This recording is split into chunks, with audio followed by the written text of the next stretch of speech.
अस्सलाम वालेकुम नाज़रीन, तारीख की दुनिया में खुश आमदेद। मुझे डॉक्टर अली कहते हैं और आज की वीडियो इंतहाई जबरदस्त तारीखी हकायक पर मबनी है।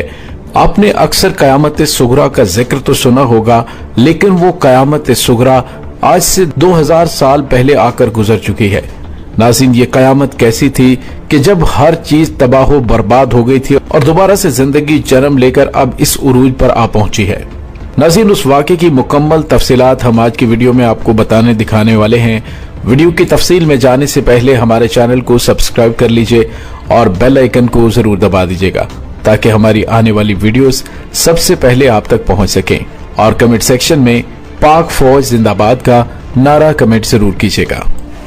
नाज़रीन, आज से 2000 साल पहले एक ऐसी रात आई जो 4 साल से ज्यादा तवील थी।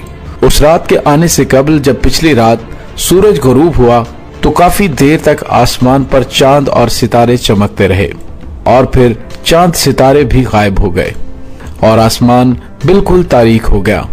नाज़रीन, ये तारीकी इतनी गहरी थी, उस जमाने में रोशनी के लिए मशलें रोशन की जाती थी या फिर तेल के दिए जलाए जाते थे जिनमें मुख्तलिफ इकसाम के तेल या फिर चर्बी इस्तेमाल की जाती थी।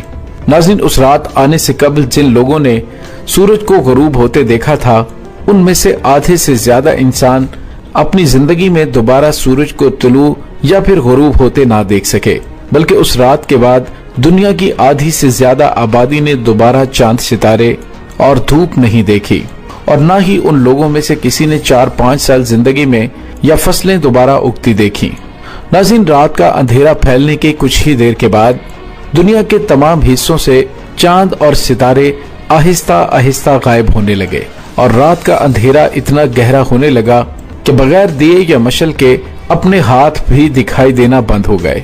घोंसलों में बैठे हुए परिंदों में भी इस तवील रात में बेचैनी शुरू हो गई और वो अपने घोंसले छोड़कर आसमान की तारीक फिजाओं में इधर उधर परवाज करने लगे और शदीद अंधेरा होने की वजह से आपस में टकराने लगे, एक दूसरे से टकराकर जमीन पर गिरकर जख्मी होने लगे। कुछ लोग जो खुले आसमान के नीचे रात के अंधेरे में सोने जागने की हालत में थे, वो भी परिंदों का शोर सुनकर और आसमान से चांद सितारों के गायब होने को देखकर पूरी तरह से बेदार हो गए और इंतहाई खौफजदा हो गए। कुछ लोगों का ख्याल था कि शायद आसमान पर गहरे बादल छाने की वजह से चांद सितारे नजर आना बंद हो चुके हैं, लेकिन कुछ लोगों को ये इंतहाई गैर मामूली लग रहा था क्योंकि उनके मवेशी खौफजदा थे और अपने खूंटों से रस्सी तोड़वाकर भागने के लिए उछल कूद कर रहे थे। दुनिया के कुछ हिस्सों में कहीं सूरज गुरूब हो रहा था और कहीं पर शाम हो चुकी थी। कहीं लोग शाम का खाना खा रहे थे और कहीं पर शराब नोशी की महफिलें चल रही थी। नाज़रीन, उस जमाने में शराब, जना और हर किस्म की बुराई उरूज पर हुआ करती थी। लोगों में गुनाह और सवाब का फर्क खत्म हो चुका था। लोगों को ये इल्म ही नहीं था कि कौन सा फेल गुनाह के जुमरे में आता है और किसे गुनाह या बुराई कहा जाता है। नाज़रीन, जहाँ पर आज यूरोपीय मुमालिक हैं, यहाँ पर बड़े बड़े शहर आबाद हुआ करते थे जहाँ पर हर किस्म के गुनाह सरेआम खुलकर किए जाते थे। चुनाचे जैसे जैसे शाम हो रही थी, वैसे वैसे जुआ खानों और कोबा खानों में वैसे वैसे बेहयाई के मनाजिर नजर आना शुरू हो रहे थे। नाज़रीन, वो जून का एक गर्म महीना था, जहाँ पर दिन था, वहाँ अचानक आसमान पर गहरा स्याह पर्दा छा गया। ये ना तो धुआं था और ना ही बादल थे, एक स्याह रंग की चादर थी जो आहिस्ता आहिस्ता आसमान पर फैलती जा रही थी और आसमान और जमीन के दरमियान हायल होती चली गई। लोगों की समझ में कुछ नहीं आ रहा था कि ये आखिर क्या हो रहा है। आसमान पर जिस जिस जगह पर स्याह चादर फैल गई, वहाँ पर मुकम्मल तौर पर अंधेरा छा चुका था। अगले 7 से 8 घंटों के दौरान पूरी दुनिया के आसमान पर स्याह चादर फैल चुकी थी। नाज़रीन, जिन इलाकों में ये स्याह चादर फैल चुकी थी, उन इलाकों से पेशावर कासिदों को दूसरे इलाकों की खबरें लेने के लिए भेजा जा चुका था। ये कासिद अपने अपने घोड़ों पर सवार होकर मुख्तलिफ इलाकों की तरफ रवाना हो गए। ये कासिद जहाँ जहाँ पर पहुंचे, उन्हें हर जगह पर आसमान पर ये स्याह चादर नजर आई। जिन इलाकों में रात के वक्त ये वाक़या पेश आया था, वहाँ पर जब रात का वक्त गुजर गया तो लोग जागने लगे, लेकिन वो ये देखकर परेशान हो गए कि अभी तक आसमान पर सुबह सादिक की रोशनी नमूदार नहीं हुई। लोग एक दूसरे को जगाने लगे और पूरी फिजा में हर तरफ अजीब सी उदासी और खामोशी छाई हुई थी। ऐसे लग रहा था जैसे कायनात का सारा निजाम रुक गया हो या फिर वक्त के पहिए ने घूमना छोड़ दिया था। पहले आसमान पर सितारों की पोजीशन से लोग वक्त का अंदाजा लगा लिया करते थे, लेकिन उस रात तो आसमान पर कोई सितारा तक नजर नहीं आ रहा था। नाज़रीन, आम घड़ियों की तरह अल्लाह रब्बुल इज्जत ने इंसान के दिमाग में भी एक घड़ी नस्ब कर रखी है। उन लोगों को आज के जमाने जैसी सहूलियात चूंकि मुयस्सर नहीं थी, इसलिए उन लोगों की कुदरती हसासियत या फिर सेंसर बहुत ज्यादा एक्टिव थे। बज़ाहिर रोशनी नजर नहीं आ रही थी, लेकिन उनके अंदर कुदरत की दी हुई घड़ियां उन्हें एहसास दिला रही थी कि सुबह होने में आज गैर मामूली ताखीर हो रही है। पहले 1 घंटा गुजरा, 2 घंटे गुजरे, फिर 8 घंटे, 10 घंटे, 12 घंटे और फिर पूरा दिन गुजर गया। तमाम लोग इस अंधेरे से इंतहाई खौफजदा होने लगे, क्योंकि अंधेरे में कोई फर्क नहीं आ रहा था। आसमान पर कहीं भी रोशनी की मामूली सी किरण भी नजर नहीं आ रही थी, बल्कि अंधेरा वक्त गुजरने के साथ साथ मजीद गहरा होता चला जा रहा था। बच्चे भूख से बिलख रहे थे। औरतें रात के अंधेरे में बच्चों को खामोश करवाने की कोशिश कर रही थीं, लेकिन बच्चे किसी तौर पर भी चुप होने का नाम नहीं ले रहे थे, जबकि मर्द अपने खानदानों को झूठी सच्ची तसल्लियां देने की कोशिश कर रहे थे। लोगों के घरों में पिछले दिन का जो बचा खुचा खाना पड़ा था वो उसे खा चुके थे। वो सब इस बात पर परेशान हो रहे थे कि अगर 2-3 दिन यही सूरत हाल रही तो वो भूख से मर जाएंगे। अक्सर लोगों को उम्मीद थी कि ये पुरस्कार अंधेरा जिसकी किसी को समझ नहीं आ रही थी वो खत्म हो जाएगा, तो वो लोग कामकाज करना शुरू कर देंगे और अपने खाने पीने का सामान पैदा कर लेंगे। दूसरी तरफ जिन इलाकों में दिन के वक्त ये अंधेरा छाया था वो रात वालों की निस्बत ज्यादा खौफजदा थे, क्योंकि उन्होंने उस स्याह चादर को दिन के उजाले में आसमान को ढांपते हुए देखा था। उनको भी जब 24 घंटे गुजर गए तो वो भी इंतहाई परेशान होने लगे। यही सूरत हाल पूरे एशिया, यूरोप, अफ्रीका, चीन, हिंदुस्तान और पूरी दुनिया के चप्पे चप्पे पर थी। उस जमाने में इंसान अभी कुतुब शुमाली और कुतुब जनूबी का तयन करने तक नहीं पहुंचे थे। नाज़रीन, एक और बड़ी अजीब बात हुई कि जून के महीने में पूरी दुनिया में मौसम गर्म होता है, लेकिन जब से सूरज गायब हुआ था गर्मी एकदम से कम होने लगी थी और दर्जा हरारत आहिस्ता आहिस्ता गिरने लगा। पहले दिन जहां पर दिन के वक्त 35 डिग्री या 36 डिग्री टेम्परेचर हुआ करता था, एक रोज गुजरने के बाद वहां का दर्जा हरारत 20 डिग्री तक आ पहुंचा। इसी तरह जिन ठंडे इलाकों में 15 या 20 डिग्री था, अब वहां 7-8 डिग्री हो चुका था, जिसकी वजह से कुर्राए अर्ज को शदीद सर्दी ने लपेट में ले लिया। एक तरफ पूरी दुनिया स्याह चादर में लिपटी हुई थी, तो दूसरी जानिब गर्म इलाके भी शदीद सर्दी की लपेट में आ चुके थे।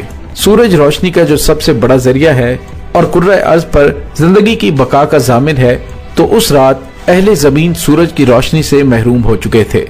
लोग इस इंतजार में थे कि हो सकता है कि आसमान पर फैली हुई ये स्याह चादर 1-2 दिन में खत्म हो जाएगी। नाज़रीन, 1 दिन, 2 दिन, हफ्ता, 10 दिन गुजर गए, लेकिन सूरज के कोई आसार नजर नहीं आ रहे थे। इतना भयानक अंधेरा था कि उस रात के अंधेरे में ना तो शिकार किया जा सकता था और ना ही दूध देने वाले जानवरों के लिए चारे का इंतजाम किया जा सकता था। जानवर खौफ के आलम में हो तो वो दूध देना बंद कर देते हैं। एक तो वो तमाम इंसानों की तरह खौफजदा थे, दूसरा उनको खुराक भी नहीं मिल रही थी, इसलिए उनके थनों में दूध नहीं आ रहा था। शहरों में कारोबार बंद हो चुके थे। इस सूरत हाल के बारे में हंगामी इजलास तलब किए जाने लगे कि अगर लंबे अरसे तक यही सूरत हाल जारी रही तो इंसानों की जिंदगियां बचाने के लिए क्या हिकमत अमली इख्तियार की जाए। इसके अलावा मुंतज़मीन ने अमन व अमान के हवाले से भी शदीद तहफ़्फ़ुज़ात का इजहार किया था। सबका ख्याल था कि इन हालात में चोरी और डाका जनी और कत्लो गारतगरी के वाक़यात में बेपनाह इजाफा हो सकता है, क्योंकि भूख इंसानों से सब कुछ करवा देती है। किसी को समझ नहीं आ रहा था कि आने वाले वक्त में क्या होने वाला है। नाज़रीन, फिर दिन गुजरते गए, दिन हफ्तों में बदलने लगे। आसमान पर स्याह चादर उसी तरह से मौजूद रही, बल्कि लोगों को यूं लगता था कि दिन ब दिन उसकी स्याही में इजाफा होता चला जा रहा है। जैसे जैसे दिन गुजर रहे थे वैसे वैसे लोगों के पास जमाशुदा खुराक तेजी से कम होती जा रही थी। उसी दौरान सर्दी की शिद्दत ने भी हर गुजरते दिन के साथ इजाफा होता चला गया। 1 महीने बाद यानी जुलाई में पूरा कुर्राए अर्ज जम चुका था। पहली और आखिरी बार चीन के उन इलाकों में भी शदीद बर्फबारी हुई, जिसमें ना उससे पहले कभी हुई और ना ही बाद में। उस बर्फबारी ने खेतों में खड़ी फसलों को तबाह बर्बाद कर दिया। सूरज की रोशनी ना होने की वजह से वैसे भी फसलें तेजी से मुरझा रही थीं, जिसके बायस खुराक की कमी का अंदेशा पैदा हो गया। नाज़रीन, जुलाई गुजरा, अगस्त गुजरा اور پھر سردیوں کے مہینے شروع ہو گئے۔ دریاؤں کے پانی برف بننے لگے۔ اب خوراک کے ساتھ ساتھ پینے کا پانی بھی ناپید ہوتا جا رہا تھا۔ دوسری جانب انسانوں کے اندر تیزی سے مختلف قسم کی بیماریاں پھیلنے لگی۔ سورج کی روشنی، دھوپ جن بیکٹیریا کے لیے موت بن جایا کرتی تھی، اب وہ بیکٹیریا تیزی سے پھل پھول رہے تھے اور انسانوں کو اپنا شکار بنا رہے تھے۔ کھانے پینے کے ذخائر کب کے ختم ہو چکے تھے۔ اندھیرے نے انسانوں کی اخلاقی اقدار کو بھی نگل لیا۔ روٹی کے ایک ٹکڑے کے لیے لوگ ایک دوسرے کا خون کرنے لگے۔ لوگوں کو اپنے اور دوسروں کے مال و دولت سے کوئی دلچسپی نہیں تھی، نہ ہی عظیم و شان عمارتوں اور جاگیروں سے کسی کو غرض تھا۔ اب ہر کوئی روٹی کے پیچھے پاگل ہو رہا تھا۔ ڈاکو، چور، رہزن اب سونے چاندی اور ہیرو جواہرات کی چوریاں نہیں کر رہے تھے۔ اب وہ کسی گھر میں داخل ہو کر روٹی، اناج یا پھر کھانے پینے کی اشیاء تلاش کرنے لگے تاکہ اپنی زندگی کا سلسلہ جاری رکھ سکیں۔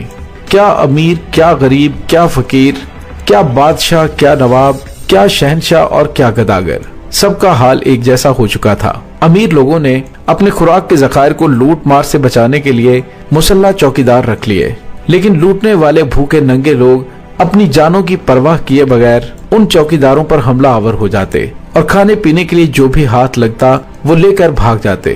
ناظرین، ایک کام بڑا عجیب تھا کہ شراب خانے، جوئے خانے اور زناکاری کے اڈے سنسان ہو چکے تھے۔ جسم پروش عورتیں دو لقمے پیٹ میں ڈالنے کے لیے لوگوں کے پیچھے ماری ماری پھر رہی تھی، لیکن کوئی ان کو دیکھنے تک کا روادار نہیں تھا۔ ناظرین، یہ لوٹ مار، افراتفری اور بھوک دنیا کے کسی ایک حصے میں نہیں بلکہ پوری کائنات میں پھیلی ہوئی تھی۔ جب اس صورتحال کو 6 مہینے گزر گئے تو اس قحط نے انسانوں کو نگلنا شروع کر دیا۔ جانور اور مویشی تو انسان کب کے کاٹ کر کھا چکے تھے۔ ناظرین، اب انسانیت سوزی اس حد میں داخل ہو گئی تھی کہ انسانوں نے مر جانے والے انسانوں کو کھانا شروع کر دیا۔ جو ہی کوئی مرتا، اس کے اہل خانہ اس کی لاش کے ٹکڑے ٹکڑے کر کے اس کو محفوظ کر دیتے اور پھر زندہ رہنے کے لیے اپنے پیاروں کی لاشوں کی باقیات کو تھوڑا تھوڑا کر کے کھانے لگتے۔ ناظرین، وقت گزرتا گیا اور 1 سال تک آسمان پر چھائی ہوئی یہ رات مزید بھیانک ہوتی چلی گئی۔ ناظرین، ان دنوں پوری دنیا کے انسان زومبیز بن چکے تھے اور انسانیت سے عاری ہو چکے تھے۔ بعض علاقوں میں شدید بیماریوں سے متاثر انسانوں کو بھی مار کر کھانے کے واقعات شروع ہو گئے۔ اس طرح ایک تو زندہ انسانوں کی بھوک مٹ جاتی اور دوسرا بیماری کی تکلیف میں مبتلا انسان کو اذیت سے نجات مل جاتی تھی۔ ناظرین، اسی طرح 2 سال کا عرصہ گزر گیا۔ پھر مصر میں گلٹی دار طاعون کی وبا پھوٹ پڑی۔ اس کے علاوہ دنیا کے ان خطوں میں جہاں پر سردی ناقابل برداشت تھی، وہاں پر ایسی وبائیں پھیل گئیں جو آج کے کورونا سے ملتی جلتی تھی۔ سیاہ اندھیرے میں طاعون کی بیماری نے تیزی سے انسانوں کا صفایا کرنا شروع کر دیا۔ بستیوں کی بستیاں اور شہر کے شہر خالی ہونے لگے۔ اب لوگ وبا سے مرنے والوں کی لاشوں کو کھانے لگے۔ جب یہ سیاہ چادر آسمان پر پھیلی تھی، اس سے پہلے دنیا کی آبادی 50 کروڑ تھی، لیکن 2 سال گزرنے کے بعد 35 کروڑ تک رہ چکی تھی۔ 2 سال کے اندر 15 کروڑ انسان بھوک، بیماریوں اور وباؤں کا شکار ہو کر دنیا سے چلے گئے۔ ناظرین، وقت گزرتا گیا اور سیاہ اندھیرے میں نہ تو کمی آئی اور نہ ہی آسمان پر ایک بار پھر کوئی بھی ہلکی سی روشنی دکھائی دی۔ انسانوں کی تعداد انتہائی تیزی سے کم ہوتی چلی گئی، یہاں تک کہ 4 سال گزر گئے۔ ان 4 سالوں میں دنیا کی آبادی 50 کروڑ سے کم ہو کر 20 کروڑ تک آ گئی، یعنی 30 کروڑ انسان ان 4 سالوں میں مر گئے۔ اور پھر ایک روز مشرق وسطی اور عرب کے خطوں میں آسمان کے اوپر ہلکی ہلکی روشنی نمودار ہوئی۔ یوں لگ رہا تھا کہ جیسے 4 سال تک آسمان کو چھپا کر رکھنے والی اس سیاہ چادر میں سوراخ ہو چکا ہے جو تیزی سے بڑا ہوتا چلا جا رہا تھا۔ یہ خبر آنن فانن دنیا میں پھیل گئی، بلکہ دوسرے علاقوں میں بھی لوگوں نے دیکھا کہ بہت تیزی سے آسمان پر روشنی پھیلتی چلی جا رہی ہے۔ اور پھر اگلے 15 روز میں پوری دنیا میں پہلی بار دن کا اجالا دکھائی دینے لگا۔ ناظرین، کیا آپ جانتے ہیں یہ سب کیوں اور کیسے ہوا تھا؟ اس حوالے سے مختلف مفروضے قائم کیے جاتے رہے۔ اس زمانے کے تاریخ دان بھی اس کی وجوہات بتانے سے قاصر ہیں۔ سینکڑوں سال تک اس واقعے سے متعلق مختلف نظریات پیش کیے جاتے رہے، لیکن آج تک کسی نے حتمی طور پر نہیں بتایا کہ اتنے طویل عرصے تک کرۂ ارض پر چھائے اس اندھیرے کی وجوہات کیا تھیں۔ کچھ اسے ایک ساتھ آتش فشانوں کے پھٹ جانے کی وجہ سے راکھ کو قرار دیتے ہیں، کچھ اسے مسلسل بادل چھائے رہنے کی وجہ کہتے ہیں۔ لیکن ناظرین، ایسا اندھیرا نہ تو بادلوں اور راکھ کی وجہ سے پیدا ہوتا ہے और न ही इतना तवील अरसा बादल या राख आसमान को ढांप कर रख सकते हैं। नाज़रीन, यहाँ पे आपको ये बताता चलूं कि ये आखिरी नबी हजरत मोहम्मद सल्लल्लाहु अलैहि वसल्लम के आने से 34 साल पहले का जमाना था। तारीख का ये दौर अल्लाह रब्बुल इज्जत की शदीद नाफरमानी और शिर्क का था। उस जमाने में अंबिया अलैहिमुस्सलाम का सिलसिला मुअत्तल हो चुका था, चुनांचे अल्लाह से सरकशी अपने उरूज पर थी। बनी इसराइल के आखिरी नबी हजरत ईसा अलैहिस्सलाम को 525 साल पहले शक की बुनियाद पर सूली पे चढ़ा दिया गया था, लेकिन आप हकीकत में जिंदा हैं और अल्लाह रब्बुल इज्जत के हुजूर उठा लिए गए थे। हजरत आदम अलैहिस्सलाम से हजरत ईसा अलैहिस्सलाम के दौर तक इन हजारों सालों के दौरान ऐसा कोई भी वक्त नहीं गुजरा था जिसमें दुनिया के अंदर कोई नबी या रसूल ना हो, लेकिन हजरत ईसा अलैहिस्सलाम जैसे जलीलुल कद्र और अजीम रसूल की जिस तरह तजलील की गई, उनकी वालिदा और उनकी शान में जो रुस्वाकुन जुमले कहे जाते रहे, हत्ता कि जिस तरह से हजरत ईसा अलैहिस्सलाम को सूली पर चढ़ाने तक का सिलसिला पहुंच चुका था, ऐसा तारीख में कभी नहीं हुआ था। उस जमाने में सबसे इबरतनाक मौत सलीब की मौत थी। ये इंतहाई जिल्लत की मौत समझी जाती थी। किसी मुजरिम की तलवार से गर्दन काट देना या उसे फांसी दे देना इतना नफरत अंगेज और तकलीफ दे नहीं होता जितना किसी शख्स के हाथ पांव में कील ठोंक कर उसे किसी लकड़ी की सलीब पर लटका देना होता है। वो शख्स घंटों तकलीफ की हालत में लटका रहता है, जबकि लोग उस मुजरिम का बुलंदी से तमाशा देखते हैं। इस जमीन के खालिक व मालिक को अपने नबी की ये तजलील पसंद ना आई और फिर अरसा दराज तक दुनिया में कोई रसूल न भेजे गए और 650 साल यूं ही गुजर गए। बनी इसराइल को पूरी दुनिया में दर बदर बिखेर दिया गया और इस तरह हजरत ईसा अलैहिस्सलाम के बाद उनके यहाँ दोबारा कोई पैगंबर नहीं आया।